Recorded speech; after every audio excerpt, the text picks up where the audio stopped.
a woman living in fear. She was covered in blood. Police say her ex-boyfriend tried to kill her. I want to do everything in my power to keep myself safe from this monster. She did everything she could to protect herself. I feel like she knew something was going to happen at some point.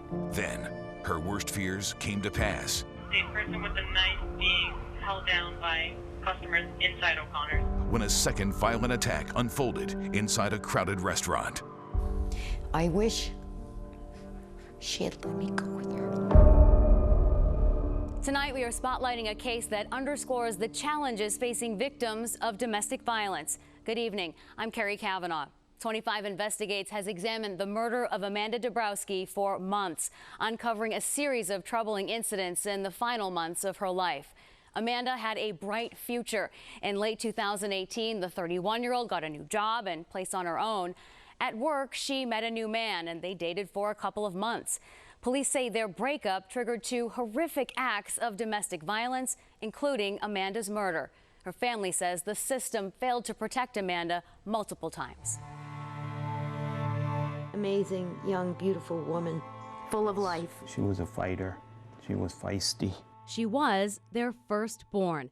And from the beginning, Ed and Beth Dabrowski say Amanda lived outside the box. She was going to make her mark on life. She was a very strong entity.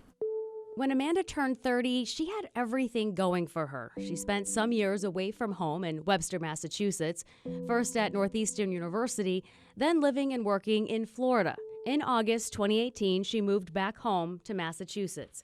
By October, she landed a new job, and 2 months later, got her own apartment here in Air. She was on cloud 9.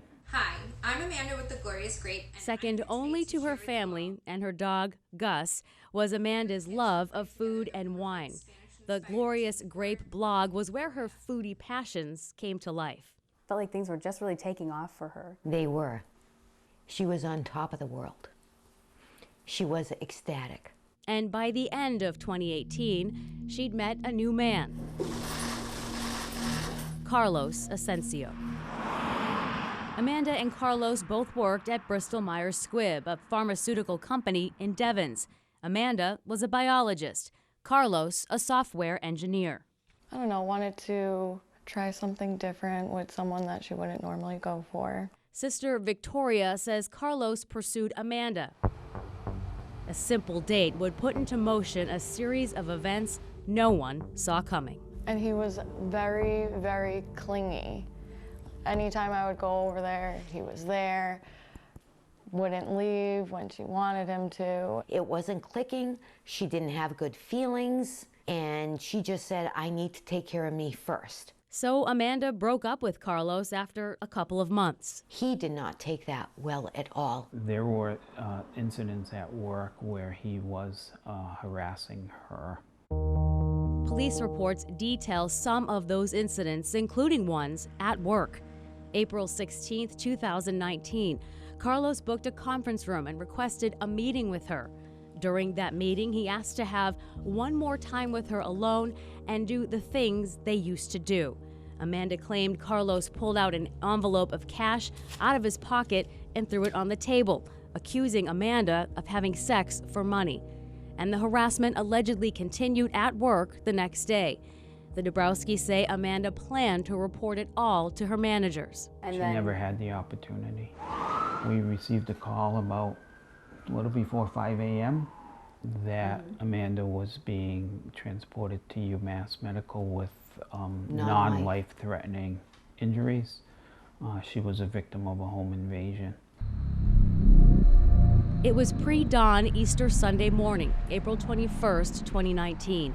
Family says Amanda was asleep when she heard noises coming from downstairs.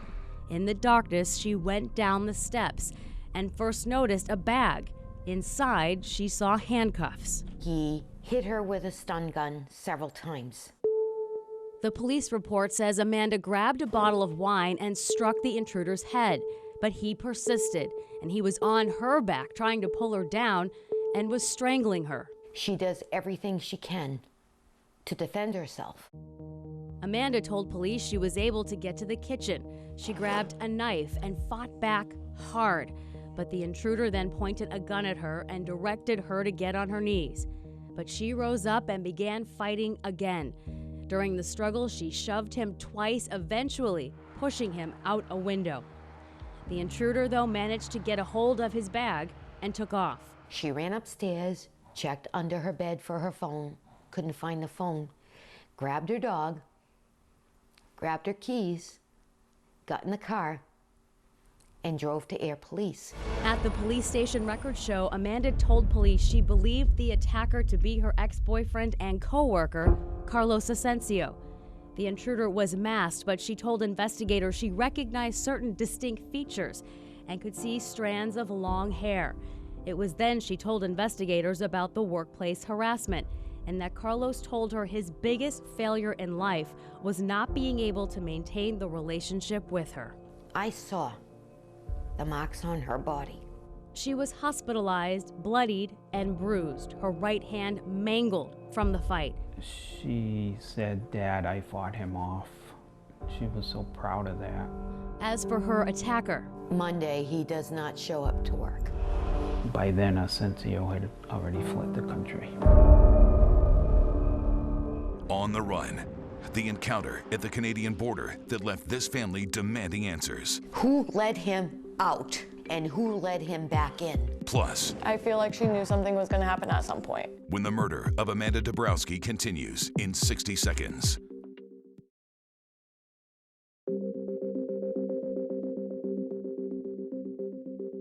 Amanda Dabrowski fought off a violent attacker, but police say the suspect, her ex-boyfriend, fled the country within hours.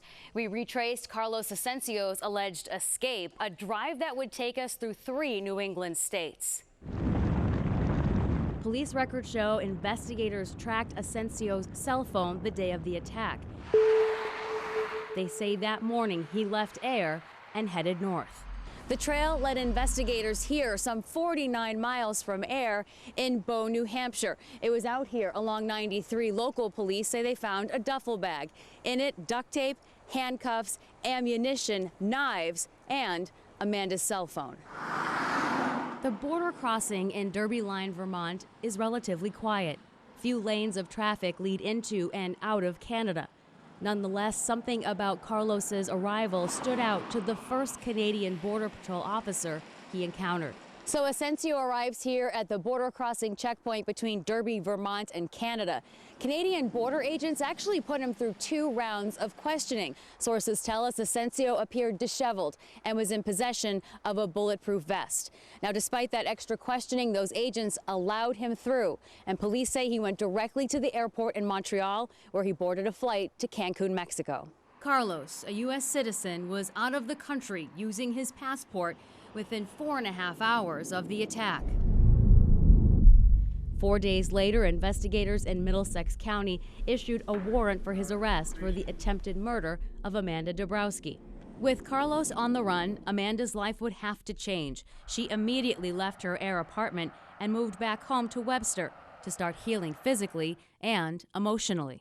But even though all this was still going on, she still had the brightest future ahead of her. Weeks passed, and Amanda, with a brave face, carried on. The assumption among everyone was that Carlos remained in Mexico. In fact, family says authorities had information that placed him in Cancun. I've used basil, parsley, rosemary. Amanda sought comfort through her hobbies, that blog, reading, spending time with her family and her dog. But she was left with nagging fears and suspicions. Then came the threatening emails in May. What can you tell us about those emails? Basically, I'm coming for you, and nobody is safe, including your family. Then during a walk in June with her sister through their Webster neighborhood, Amanda spotted a drone hovering overhead. That was the first thing out of her mouth is, what if that's Carlos? What if he's somehow watching me? Amanda reported everything to police and did everything she could to protect herself. Because in the back of her mind, she knew that I feel like she knew something was going to happen at some point. On July 3rd, we had no reason to believe that he was back in this country. I feel as long as he is not in custody that there is an element of danger. At a book club meeting at a busy restaurant, Amanda's worst fears came to pass. I wish she had let me go with her. When the murder of Amanda Dabrowski continues.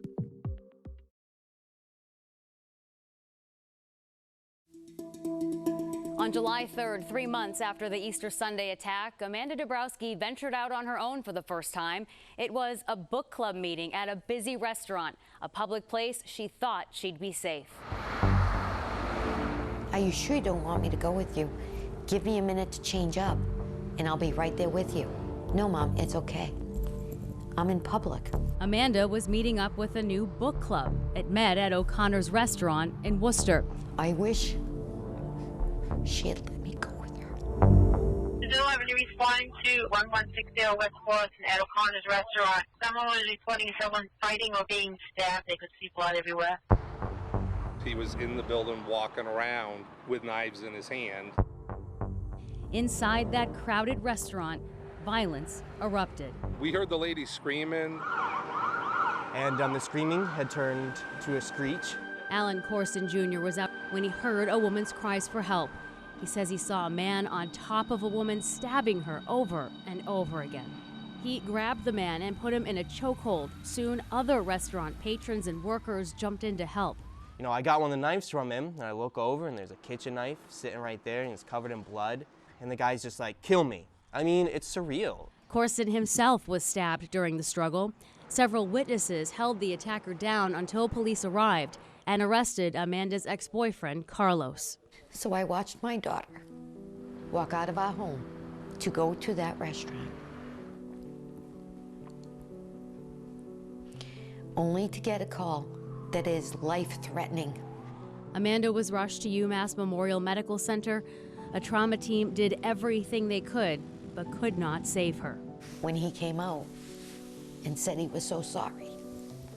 The defendant does report a long history of depression that has generally remained untreated for the past several years and has resulted in at least one suicide attempt back in 2008. At his arraignment for Amanda's murder, a forensic psychologist testified Carlos was hearing voices. And in recent months have reported an increase in regards to anger and explosive episodes. At a second hearing in July, the criminal case paused. Carlos began a 6-month mental health evaluation at Bridgewater State Hospital. You know, she was a woman who was in the prime of her life. The attack in the restaurant continues to weigh on those who witnessed it. It's something that comes to me and others, I'm sure. Former Lieutenant Governor of Massachusetts Tim Murray was one of the people who jumped in to help. From day one, upon what happened in Air, Amanda took proactive action. Everything you're supposed to do, she did. And yet, we had this tragic outcome. I am trying to do everything to protect myself. This is courtroom audio from May 2nd, 2019. Amanda was seeking a restraining order against Carlos after that violent Easter Sunday attack. And I'm not meaning to suggest in any way you're not worthy or that it doesn't meet the standard, but what is the point? I want to make it clear to the court that I feel as long as he is not in custody that there is an element of danger.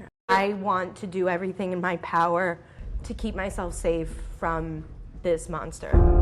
She moved back to the safety of her parents' home and reported suspicious activity like flying drones and threatening emails to police. Yet despite the active warrant for his arrest, Carlos Asensio snuck back into the country undetected. On the night of July 3rd, police say he tracked Amanda down at O'Connor's. We uncovered the family found a cell phone duct taped to Amanda's vehicle the day after the murder. Investigators believe Carlos was using it to track her every move. And it was so calculated and premeditated and planned. Amanda did everything she could to protect herself. Why wasn't it enough? Her family took that question to Congress. They deserve straight answers. When the murder of Amanda Dabrowski continues. With Amanda Dabrowski's ex-boyfriend and co-worker now a primary suspect in her murder, her family is left with many questions.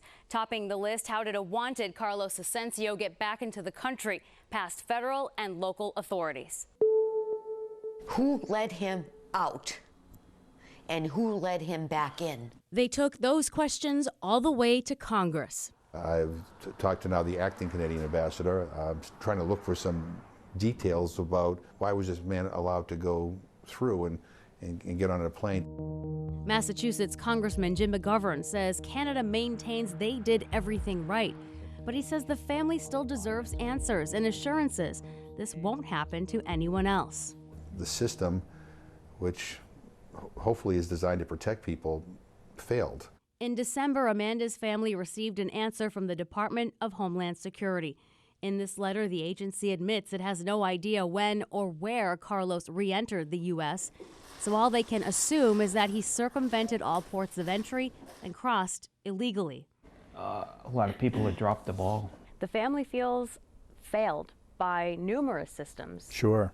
Is that a fair assessment? It struck me as somebody who was determined to get after this victim in any way he could, and he probably wasn't going to stop at anything. Victor Hansen is a professor of law at New England Law Boston.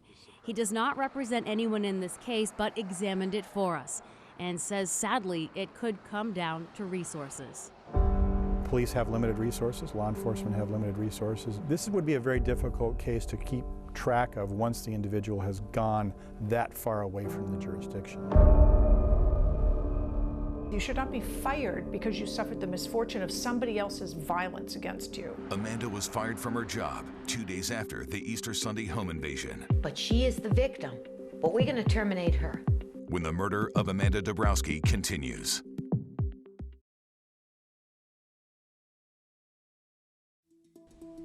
Amanda Dabrowski's story also highlights the hurdles domestic violence victims can face on the job.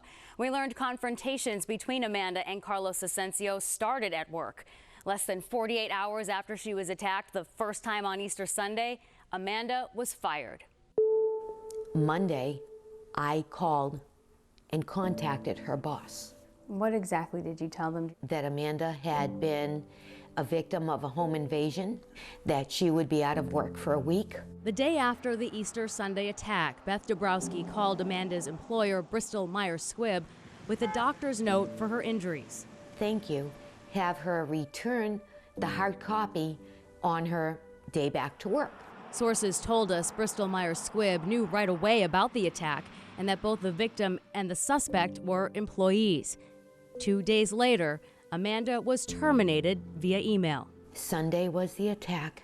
Monday, the correspondence with work.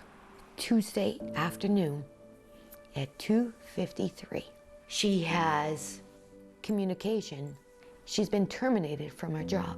So you should not be fired because you suffered the misfortune of somebody else's violence against you. Wendy Murphy is an attorney and victims advocate who's been speaking with the Dabrowskis about Amanda's case. If you tell your employer that you've been victimized by domestic violence and 2 days later you get fired, I'd say there's a pretty good argument you got fired because you are a victim of domestic violence. The problem is, in Massachusetts, we don't have a law that specifically forbids that. Especially if the worker is a contracted employee like Amanda was. She was hired at Bristol Myers Squibb through a third-party contractor, Columbia Consulting. Just 3 weeks before they fired her, Amanda got a promotion. Even after her death, the Dabrowskis pressed the company for an explanation. They filed this complaint with the Massachusetts Commission Against Discrimination. They allege Bristol Myers Squibb discriminated against Amanda when they fired her knowing she was a female victim of domestic violence. The family told us the company responded to their discrimination complaint in January with an alternative explanation. They claimed Amanda was fired due to time card fraud and that they had received a complaint. Amanda had been high on the job. But the company also acknowledged that complaint came from Carlos Asensio, the very man accused of her murder. We asked Bristol Myers Squibb about Amanda's termination. They would only say they follow all state and federal laws surrounding domestic violence and that Amanda's contract ended effective April 21st, 2019. She is the victim. She's the one attacked. attempted murder, but we're gonna terminate her. The Dabrowski family is fighting for change in Amanda's name. They are fundraising and raising awareness about resources for survivors of domestic violence. They're also working to change Massachusetts law to create better employment protections for survivors. We have reached out to Carlos Asensio's family in Derry, New Hampshire.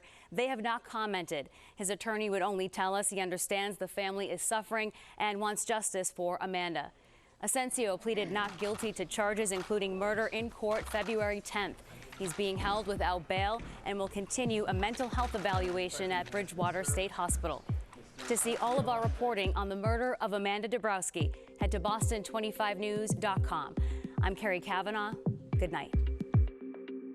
If you have concerns about your relationship, here are local resources available to you.